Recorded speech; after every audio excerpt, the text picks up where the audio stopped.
Kaya pag mag-aanyaya tayo, kasama lagi sa prioridad ng ating pag-aanyaya.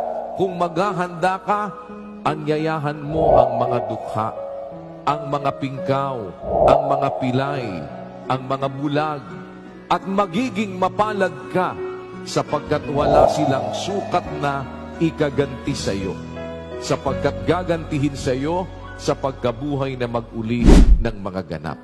Kaya ito po ay isinasagawa ng MCGI sa iba't ibang dako, sa iba't ibang panig ng mundo, hindi lamang po dito sa atin sa Pilipinas.